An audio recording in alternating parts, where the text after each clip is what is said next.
नमस्कार दोस्तों। हम सबको पता है कि अगस्त 2019 में आर्टिकल 370 को अमेंड कर दिया गया था बीजेपी गवर्नमेंट द्वारा। अब जो बीजेपी गवर्नमेंट का ये डिसीजन था, यानी कि पार्लियामेंट का जो ये डिसीजन था आर्टिकल 370 को अमेंड करने वाला, उसको चैलेंज किया गया था कोर्ट में।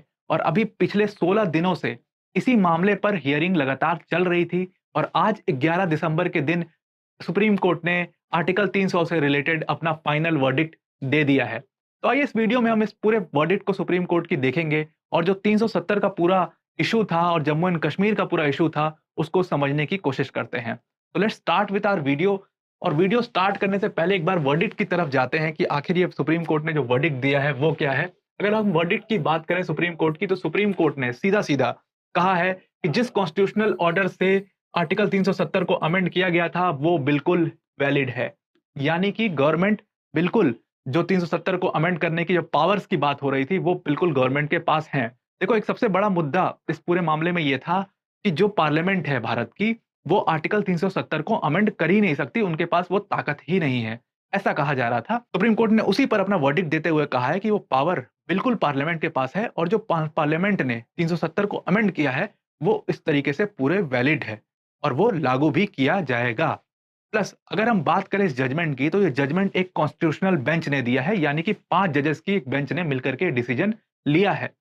अगर हम 5 जजेस की बेंच में देखें, तो हमारे chief justice of India DY Chandrachud आते हैं इसमें, जस्टिस एसके कौल आते हैं, जस्टिस संजीव खन्ना आते हैं, जस्टिस बीआर गवई आते हैं और जस्टिस सूर्यकांत आते हैं। इन पांचों जजेस ने मिल करके ये पूरा जजमेंट दिया है। देखो, 3 अलग-अलग मैटर पर 3 अलग-अलग क्वेश्चंस पूछे गए थे इसमें और 3 अलग-अलग इसमें जजमेंट्स दी गई। एक जजमेंट थी जस्टिस चंद्रचूड़ की, दूसरी जस्टिस एसके कौल और जस्टिस संजीव खन्ना ने मिलकर के दी और तीसरी justice BR Gavai and justice Suryakant ने मिलकर के थी। फिर इन तीनों जजमेंट्स को एक साथ मिला करके जब आप पढ़ेंगे, तो एक पूरे कंक्लूजन में जो चीज़ निकलती है वो ये निकलती है कि आर्टिकल 370 बिल्कुल पावर है पार्लियामेंट के पास उसको अमेंड करने की, और जिस पावर से उसको अमेंड किया गया वो भी सही है। और जो स्पेशल स्टेटस है जम्मू एंड कश्मीर का, वो भी अब उससे छिन चुका है, यानी कि जम्मू एंड कश्मीर को अब किसी भी तरीके का कोई भी स्पेशल स्टेटस नहीं दिया जाएगा। तो अब जब आर्टिकल 370 की इतनी बात हो रही है, तो एक बार आर्टिकल 370 जो पुराना वाला था उसको हम समझने की कोशिश करते हैं कि वो किस तरीके से पूरी पावर देता था जम्मू एंड कश्मीर के स्टेट को। देखो, जम्मू एंड कश्मीर के स्टेट को आर्टिकल 370 बोलता था कि जो भी पावर है पार्लियामेंट की लॉ बनाने की जम्मू एंड कश्मीर से स्टेट से रिलेटेड, जो भी यूनियन लिस्ट या कॉन्करेंट लिस्ट में जो सब्जेक्ट्स हैं, अगर आपको उनसे रिलेटेड कोई भी कानून बनाना है जम्मू एंड कश्मीर में, आर्टिकल 370 का क्लॉज 1 का सब क्लॉज बी सीधा-सीधा ये कहता था कि अगर आपको जम्मू एंड कश्मीर से रिलेटेड यूनियन लिस्ट और कॉन्करेंट लिस्ट में जो सब्जेक्ट्स दिए हैं उनसे रिलेटेड कोई भी कानून बनाना है, तो आपको क्या करना होगा? आपको पहले परमिशन लेनी होगी गवर्नमेंट ऑफ द स्टेट से, प्लस इसके साथ-साथ प्रेसिडेंट ऑफ इंडिया से। गवर्नमेंट ऑफ द स्टेट का मतलब है कि जो भी सरकार उस समय जम्मू एंड कश्मीर के स्टेट में होगी, उसके कंसल्टेशन और प्रेसिडेंट के कंसल्टेशन से ही भारत का जो पार्लियामेंट है, वो कोई भी कानून बना सकता है जम्मू एंड कश्मीर से रिलेटेड। तो देखो किस तरीके का स्पेशल स्टेटस ये आर्टिकल 370 देता था। हालाँकि ये आर्टिकल तो काफ़ी लंबा है, इसमें 4-5 जो हैं क्लॉज़ेस हैं, सारे क्लॉज़ेस को हम डिस्कस नहीं करेंगे। मैं आपको सिर्फ़ एक ओवरव्यू दे रहा हूँ कि किस तरीके से आर्टिकल 370 स्पेशल स्टेटस देता था जम्मू एंड कश्मीर के स्टेट को। अब अगर हम बात करें, जो सबसे ज़्यादा मुद्दा, जो सबसे ज़्यादा बवाल छिड़ा हुआ था, वो आर्टिकल 370 के सब क्लॉज़ 3 पर छिड़ा हुआ था। अब आर्टिकल 370 का सब क्लॉज़ 3 सीधा-सीधा ये कहता था कि अगर आपको आर्टिकल 370 को हटाना है, मतलब अगर आपको 370 में कोई अमेंडमेंट करना है या बिल्कुल इसको एब्रोगेट करना है, तो आपको क्या करना होगा? आपको कॉन्स्टिट्यूएंट असेंबली के रिकमेंडेशन की ज़रूरत पड़ेगी।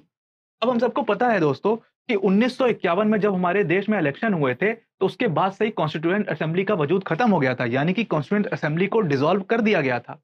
अब जब कॉन्स्टिट्यूएंट असेंबली हमारे देश में एग्जिस्ट ही नहीं करती है, तो किस तरीके से हम उसका रिकमेंडेशन लेंगे और फिर कैसे हम आर्टिकल 370 को एब्रोगेट कर पाएँगे? यानी कि मोटा-मोटा ये चीज़ कह दिया है आर्टिकल 370 ने सीधा-सीधा कि इस आर्टिकल को हटाना बिल्कुल हमारे संविधान से नामुमकिन सा है। अब उसी नामुमकिन को किस तरीके से मुमकिन किया गया है, वो चीज़ को हम समझेंगे। पर उसको समझने से पहले पूरा जो जम्मू एंड कश्मीर का इश्यू है, पूरा मुद्दा जो है 1947 से जो चला आ रहा है, उसको समझने की एक बार प्रयास करते हैं। देखो, हम सबको पता है कि 1947 में जो जम्मू एंड कश्मीर है, वो एक प्रिंसली स्टेट हुआ करता था और जब इंडिया का फॉर्मेशन हो रहा था, आप सबको पता है, तो कई सारे प्रिंसली स्टेट्स को मिला करके एक पूरा देश बनाया गया था। तो उसी तरीके जम्मू एंड कश्मीर भी एक प्रिंसली स्टेट हुआ करता था, बट शुरू में जम्मू एंड कश्मीर कभी भी इंडिया के साथ मिलना नहीं चाहता था, वो इंडिपेंडेंट स्टेट रहना चाहता था। तो जो बाकी के स्टेट हैं आप देखोगे, सबने एक इंस्ट्रूमेंट ऑफ एक्सेशन पर साइन किया था। जैसे मैसूर के राजा थे, उन्होंने भी इंस्ट्रूमेंट ऑफ एक्सेशन पे साइन किया था। तो जो बाकी प्रिंसली स्टेट थे, सबने एक इंस्ट्रूमेंट ऑफ एक्सेशन पे साइन किया था और वो इंस्ट्रूमेंट ऑफ एक्सेशन अगस्त में साइन किया गया था। पर जम्मू एंड कश्मीर के राजा के ऊपर जब विपदा आ पड़ी और पाकिस्तान से जो पूरा एक ट्राइबल वाला रिवोल्ट जम्मू एंड कश्मीर की पूरी टेरिटरी को कब्जा करने के लिए जब वहां से चले, जिसमें कई सारे पाकिस्तान के सोल्जर्स भी इन्वॉल्व थे, तब महाराजा हरी सिंह ने जल्दीबाजी में अक्टूबर में जाकर के इंस्ट्रूमेंट ऑफ एक्सेशन पर साइन किया इंडिया के साथ, और फिर इसके बाद जम्मू एंड कश्मीर जो है वो फाइनली भारत का पार्ट बन पाया।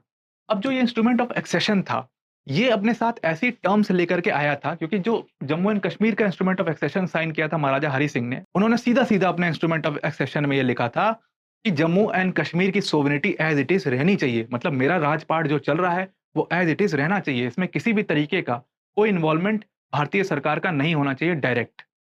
आप किसी भी तरीके का कानून, जैसे लैंड एक्विजिशन से रिलेटेड जो कानून है, वो आप जम्मू एंड कश्मीर में नहीं बना सकते हो। बहुत सारे अलग-अलग तरीकों से लिमिटेशंस इंडियन गवर्नमेंट पर लगा दी थी और पूरी-पूरी सोवरेनिटी जम्मू एंड कश्मीर के स्टेट को दिलवाई थी इस इंस्ट्रूमेंट ऑफ एक्सेशन ने। और इसी इंस्ट्रूमेंट ऑफ एक्सेशन को लेकर के ये पूरा जो बवाल है, वो पूरा छिड़ा हुआ है। थोड़ा-सा आगे और समझेंगे कि किस तरीके से ये बवाल पनपता गया और फिर कैसे जाकर के इस पूरे अ, जो आर्टिकल 370 है उसको अमेंड किया गया। अब जब ये इंस्ट्रूमेंट ऑफ एक्सेशन पे साइन हुआ, जम्मू एंड कश्मीर जो है वो इंडिया का एक प्रॉपर हिस्सा बन गया, तो उसके बाद क्या हुआ कि 1950 में, हम सबको पता है कि हमारा संविधान 26 जनवरी 1950 को आया, लागू हुआ पूरी तरीके से, और उसमें हमने एक आर्टिकल देखा, आर्टिकल 370।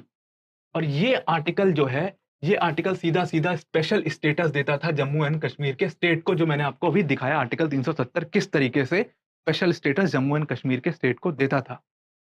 इसके बाद यहीं तक नहीं, आर्टिकल 370 में एक और क्लॉज़ है, जो कि ये कहता है कि जो जम्मू एंड कश्मीर का स्टेट है, उसके ऊपर हमारा जो भारत का संविधान है, उसके 2 ही आर्टिकल लागू किए जाएँगे। एक तो आर्टिकल 1 लागू किया जाएगा और दूसरा आर्टिकल 370 लागू किया जाएगा। यानी कि जम्मू एंड कश्मीर पर हमारे संविधान के सिर्फ 2 आर्टिकल लागू होंगे, यानी कि आर्टिकल 1 जो कि बात करता है कि यूनियन ऑफ स्टेट्स है इंडिया, वो आर्टिकल लागू होगा, और आर्टिकल 370 जो कि जम्मू एंड कश्मीर को स्पेशल स्टेटस दिलाता है, वो आर्टिकल लागू किया जाएगा।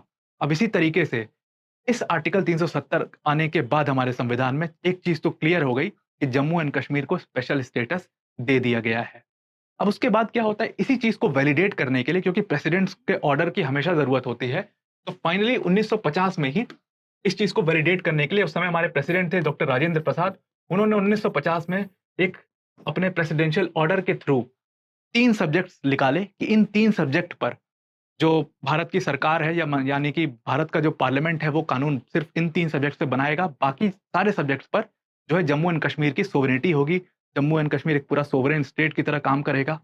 सारे जो उनके अधिकार हैं, वो उनके पास एज़ इट इज़ रहेंगे, जैसे महाराजा हरि सिंह के टाइम में थे। तो वो 3 स्टेट जो 3 सब्जेक्ट्स निकाले थे डॉक्टर राजेंद्र प्रसाद ने अपने प्रेसिडेंशियल ऑर्डर के थ्रू, वो 3 सब्जेक्ट्स थे एक्सटर्नल अफेयर्स, कम्युनिकेशंस और डिफेंस ऑफ द स्टेट। इन 3 ही मुद्दों पर भारत की जो पार्लियामेंट है, वो जम्मू एंड कश्मीर स्टेट से रिलेटेड कानून बना पाएगी। अदरवाइज़ उनको गवर्नमेंट ऑफ स्टेट और प्रेसिडेंट दोनों के कंसल्टेशन के साथ ही कोई कानून बनाना सकती है। तो पार्लियामेंट डायरेक्ट कानून इन्हीं 3 मुद्दों पर बना पाएगी, और इसी प्रेसिडेंट्स ऑर्डर को हम 35 ए का ऑर्डर कहते हैं। यानी कि 35 ए की जो बात करी थी, जिसको एब्रोगेट कर दिया गया था पूरी तरीके से 2019 में, वो यही 35 है। इसी प्रेसिडेंट्स ऑर्डर को हम 35 ए आर्टिकल कहते हैं। अब 1950 के इस प्रेसिडेंशियल ऑर्डर के बाद वो जो हमारा कानून में आर्टिकल 370 आया था, उसको पूरी तरीके से वैलिडेट कर दिया, और ये चीज़ पूरी फॉलो होने लगी जम्मू एंड कश्मीर के स्टेट पर। जम्मू एंड कश्मीर पूरा एक तरीके से सोवरेन स्टेट की तरह काम करने लग गया। अब सोवरेनिटी का और एक कदम आगे बढ़ा जब 1956 में जम्मू एंड कश्मीर ने अपना अलग कॉन्स्टिट्यूशन बना लिया। अब जैसे ही जम्मू एंड कश्मीर का ये कॉन्स्टिट्यूशन आता है इफेक्ट में, क्योंकि इंस्ट्रूमेंट ऑफ एक्सेशन में लिखा हुआ था कि जो जम्मू एंड कश्मीर के जो कानून होंगे, वो पूरा जम्मू एंड कश्मीर की जो उस समय गवर्नमेंट होगी, वो फॉर्म करेगी, वही बनाएगी और वही लागू करेगी। जो भारत के कानून होंगे, वो वहाँ पर लागू नहीं होंगे। तो जम्मू एंड कश्मीर में कॉन्स्टिट्यूशन 1956 में बनता है और वो कॉन्स्टिट्यूशन वहाँ पर लागू हो जाता है। तो इसके बाद सीधा-सीधा क्लियर हो गया ये चीज़ कि जम्मू एंड कश्मीर का जो पूरा स्टेट है, वो एक स्पेशल स्टेट है, वो बाकी जो स्टेट है हमारे जैसे उत्तर प्रदेश है, राजस्थान है, बिहार है, उन स्टेट्स की तरह नहीं है, उनको एक स्पेशल स्टेटस दिया गया है।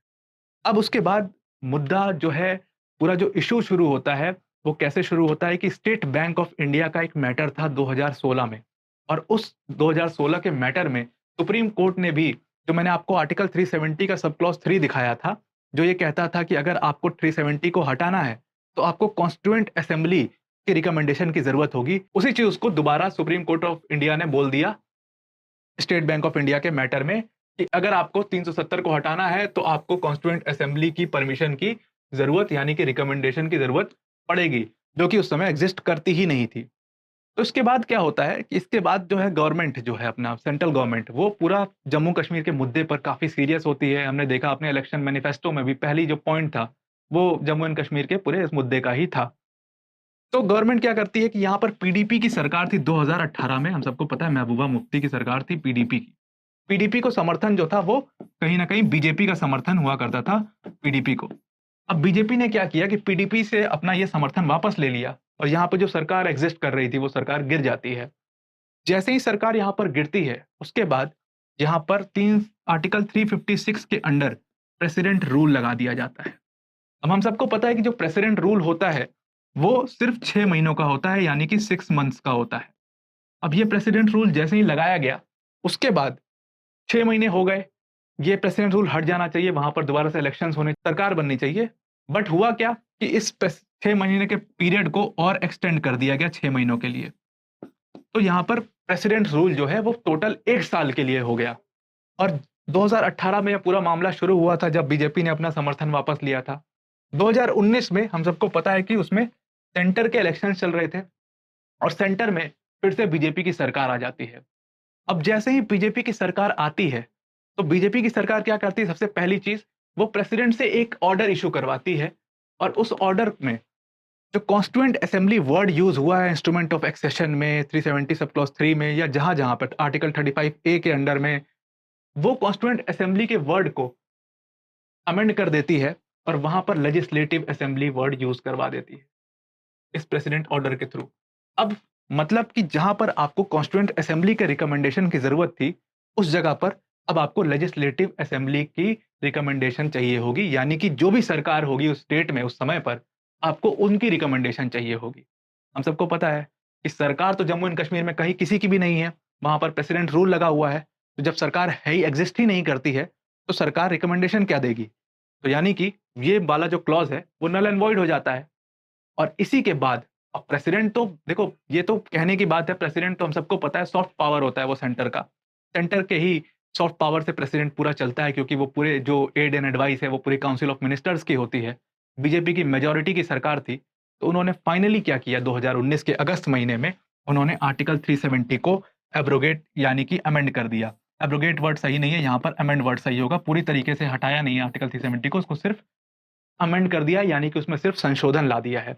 और जब ये संशोधन लाया, तो उसके बाद ये जो डिसीज़न था, इसको सुप्रीम कोर्ट में चैलेंज किया था और उसी चैलेंज में अभी पिछले 16 दिनों से उस पर सुनवाई चल रही थी और फाइनली सुप्रीम कोर्ट ने आज इसका डिसीज़न हमें दे दिया है। सुप्रीम कोर्ट ने एक बात और कही है इस मामले से रिलेटेड। सुप्रीम कोर्ट ने ये कहा है कि जो जम्मू एंड कश्मीर का जो पूरा मुद्दा है, जब ये पूरा एब्रोगेशन किया गया था आर्टिकल 370 का, तो क्या किया गया था कि जो जम्मू एंड कश्मीर का स्टेट है, उसको भी यूनियन टेरिटरी बना दिया गया था और लद्दाख वाला जो पार्ट है, उसको अलग यूनियन टेरिटरी बना दिया गया था। सुप्रीम कोर्ट ने कहा कि लद्दाख को एज़ इट इज़ छोड़ दिया जाए, उसको यूनियन टेरिटरी का ही दर्जा दिया जाए, लेकिन जम्मू एंड कश्मीर को स्टेट का दर्जा दिया जाए, यानी कि जैसे उत्तर प्रदेश, बिहार ये सब स्टेट हैं, वैसे ही जम्मू एंड कश्मीर को भी स्टेट बनाया जाए और यहाँ पर 2024 में इलेक्शंस कंडक्ट करवाए जाएँ और सरकार बनाई जाए।